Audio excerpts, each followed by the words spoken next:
अस्सलाम वालेकुम my YouTube family. आप सब कैसे हैं? उम्मीद करती हूँ आप सब ठीक होंगे। अल्हम्दुलिल्लाह हम भी ठीक है। कल दे ते मैं ठीक कोई नहीं सी क्योंकि कल सी संडे ते अज वे मंडे। पहले तो मैं बनानी है रोज एक दिन पहले वीडियो, लेकिन दिल दा इन्ना कुछ दिमाग दे टेंशन सवार है कि उठे ही नहीं गया। कल वीडियो नहीं बनी ते अज भी की टाइम हो गया नूर फातिमा?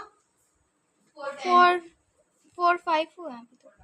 ते 4:05 हो गए ने ते हुण मैं क्या चलो खाना तो बनाने लगे हैं ते वीडियो भी थोड़ी बना लेने आ। ठीक है, कई लोग ना कहंदे ने कि तुसी बस रोटियां ही बनांदे रहंदे हो ते अल्लाह दा शुक्र है साडे घर आटा है ते असीं रोटी बनांदे आ।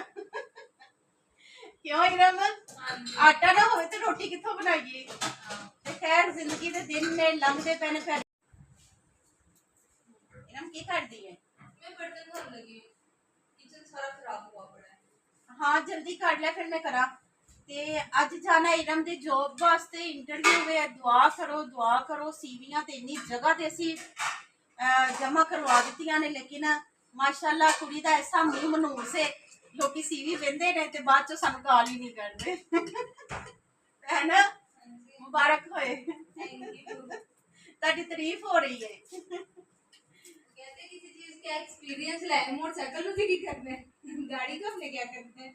क्या मतलब? सीवी पे लिखा नहीं होता बाइक हाँ कुकिंग और रीडिंग बुक रीडिंग। गार्डनिंग इन्होंने भी करना है, ऑफिस के मुताबिक कोई काम है। ऑफिस के तो तू कह देना कि मेरा एक्सपीरियंस है ऑफिस च। मैं आहो जिधर मैं पैदा हुई ऑफिस च पैदा हुई सा ते बाद चो मेरा अब्बा ऑफिस च जांदा सी ते बाद चो फिर अपना ऑफिस च सी ते जी ऑफिस च टेबल लगा सी जिथे खाना खाईदा सी। अभी जो देखा जाए तो साडा घर साहब दा ऑफिस च रहा है। पर वो हॉबीज नहीं मांगते, वो स्किल्स मांगते हैं। अच्छा ऑफिस च तुसी की कीता है? ਤੁਹਾਡਾ ਕੀ ਕਿਰਦਾਰ ਹੈ? ਤੇ ਇਰਮ ਨੇ ਉੱਤੇ ਲਿਖਿਆ ਹੁੰਦਾ ਬਾਈਕ ਰਾਈਡਿੰਗ ਤੇ ਕਾਰ ਦੀ ਮੈਨੂੰ ਜੀ ਬੜਾ ਸ਼ੌਕ ਹੈ, ਭਾਵੇਂ ਜਾਂਚ ਹੈ ਜਾਂ ਨਹੀਂ ਹੈ। ਪਰ ਚੰਗੀ ਹੈ ਵੀ ਤੁਹਾਨੂੰ ਸਾਰਿਆਂ ਨੂੰ ਪਤਾ ਤੇ ਹੈਗਾ, ਸਿੱਖਦੀ ਰਹੀ ਵਿਚਾਰੀ, ਭਾਵੇਂ ਨਹੀਂ ਜਾਂਚ ਆਈ ਇੱਕ ਵੱਖਰੀ ਗੱਲ। ਭਾਵੇਂ ਮੋੜ ਕੱਟਣ ਲੱਗੇ ਤੇ ਕੋਲੋਂ ਗੱਡੀ ਰੁਕ ਜਾਂਦੀ ਸੀ, ਭਾਵੇਂ ਅੱਗੇ ਗੱਡੀ ਵੇਖ ਕੇ ਵਿਚਾਰੀ ਦੀ ਕੰਬ ਜਾਂਦੀ ਸੀ। ਉਹ ਇੱਕ ਦਿਨ ਭਾਈਆਂ ਨੂੰ ਵਿਚਾਰੇ ਚੁੱਪ ਕਰਕੇ ਬੋਤਲ ਪੀਣ ਪਏ, ਪਾਨ ਸ਼ਾਪ ਤੇ ਅੱਗੇ ਖੜੇ ਹੋ ਕੇ ਉਹ ਨਾਲ ਸਿੱਧੀ ਲਈ ਜਾਂਦੀ ਨਹੀਂ। पर फिर मैंने उनको जिंदा छोड़ा भी। फिर इन्हें जिंदा छोड़या, विचों मर गया सारा। बेचारों की तब हालत क्या हुई होगी? वो भी तो मेरे नाल बहन वाले भी मेनू छड़ गए। मम्मा मिनी हॉट हाय दिता की करा की कवा हुन इन्हां नूं। चलो ठीक है हुन किचन च मिलने आ।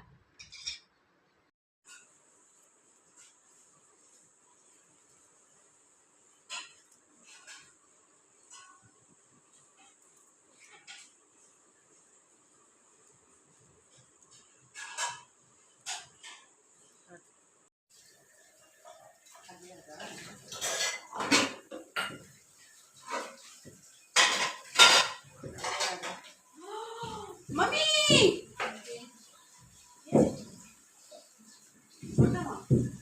क्या है? हमें भी तो दिखाओ, हमें भी तो दिखाओ। क्या बीच चला गया? कॉकरोच हाय हाय फेंक दो। क्या लग गया इसका? कॉकरोच चला गया था। ऐसे न्यू घी निकाल लो। चलो ओ बंद कर दे 2 मिनट। खाना तो बनाओ। इसको बंद करो। फातिमा मैं नहीं, मैं तो चलाऊंगी। मैं नहीं, फातिमा सीजर लाओ जल्दी से बना दो आप ही ने की क्या है? क्या? कॉकरोच वाले ही क्यों ਉਹਦੇ ਚ ਪਾ ਕਹਿੰਦੀ ਵੀਡੀਓ ਬੰਦ ਕਰਵਾ ਕੇ ਪਰਾ ਕੱਢ ਕੇ ਮਾਰਤੇ। ਕੀ ਸ਼ੁਰੂ ਨਹੀਂ ਕੀਤੀ? शुरू है।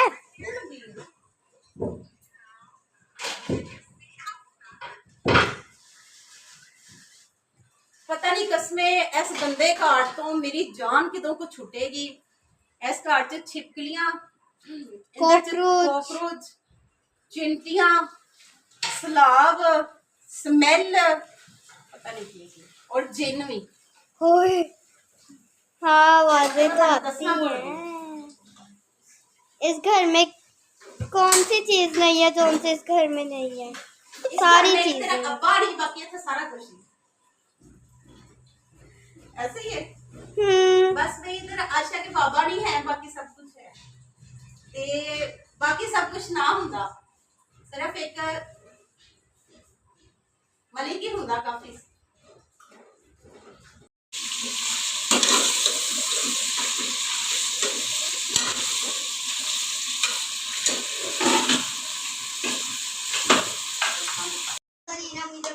तो माशाल्लाह साडा सालन रोटी हो गई तैयार, नान असी नाल मंगवा लेने, नाल असी चिकन ते शोरबा बना लिया। कल एवं वीडियो जाएगी, कल मैंने वीडियो नहीं बनाई कि वीडियो आज ही जानी है। आप ही इंटरव्यू तो चले हैं, टाइम क्यों है 5:15 हो गए ने, ते आके ही वीडियो लगानी है, ठीक है। आप ही दी फ्रेंड वगैरह दे आने तो पहले पहले इंशाल्लाह। मन देज के ची बह जा पुत्र, सारियां बोटियां तो कोली च पाई जाइए। आप लोगों के लिए तो निकाल रही साडे लिए कढ़दी पई कोली च। तो आज जिसने खाना खाना है तो ओके जी, दुआ में याद रखिएगा, अपना ढेर सारा ख्याल रखिएगा, दुआ करो कि आ साडी अलमारी बन जाए, तो अंदर भी भांडियां दा पै गया जे गंद, ते बाहर भी पूरा किचन भांडियो भांडी होया पिया है, ठीक है। क्यों भैन, भांडो भांडी किवें दा किचन लग रहा है? बहुत अजीब लग रहा है, बर्तन ना धुले हुए की समझ आती ना धोने वालों को। हाँ ये एक तो बार है। में सारे धो दिया करो। हाँ जो खड़ी होनी है तो सारी धो दिया कर। पर मेरे पास इतना टाइम नहीं है ना, अल्हम्दुलिल्लाह। बच्चों वाली माँ हूँ। माँ वाली बच्ची हूँ कि बच्चों वाली माँ हूँ? बच्चों वाली माँ हूँ। ते आ साडे अम्मी जी ने, अम्मी जी नू अगर असी गिलास जमीन ते रखने ना तो अम्मी जी नू किरच दी वजह तो गुस्सा आंदा है, ते अम्मी जी ने रुमाल विछाया होया है। कैसे फिर गुस्सा आ गया, हाय अल्लाह आश। लेकिन जानबूझ के कर रही है। जैसे जंगली बिल्ली होती है, जैसे जंगली बिल्ली होती है। शर्म करो, जिस चीज से अजियत होती है ना वो देते नहीं अजियत। आशा मग्गा उठा के बेटा वो किसी और चीज पे रख। बात सुने, हमने एक दूसरे का ख्याल नहीं करना तो किसी ने किन्ने करना? बाहर तो कंजर कोई है ही नहीं जिन्हें साडा ख्याल करना। कहाँ से दबाना था घुटना? गला दबाना था, मैंने एहसास कर दिया। नहीं मैं जिसम इतना पेन हो रहा है, अब मैंने अभी पुत्र तू घर दे विच कोई बना के नहीं रखी, तू घरों बाहर है। ए असी कोल मर जाइए, मरदे पे होइए, ते आ कुड़ी ने पानी नहीं सानू पियाना हुंदा। माशाल्लाह इतनी को अच्छी इनदी तरबियत जा रही है। ओके जी, अल्लाह हाफिज। इतनी काफी। कहीं पर भी नहीं। ऐसी जाहिल बच्ची कोई भी पैदा नहीं कर सकता सी मेरे अलावा। बस ऐसी। अल्लाह हाफिज जी। तो जी जाना तो मैं सी आपी नाल इंटरव्यू ते, पर मेरे कोलों एन टाइम ते नहीं उठा जाता पिया। सिर्फ एक बिल दी टेंशन दी वजह तो, ते अल्लाह दी सपुरद दे इरम ध्यान नाल। मेन ते तू बाइक चलानी है पुत्तर, सैड ते रहना है।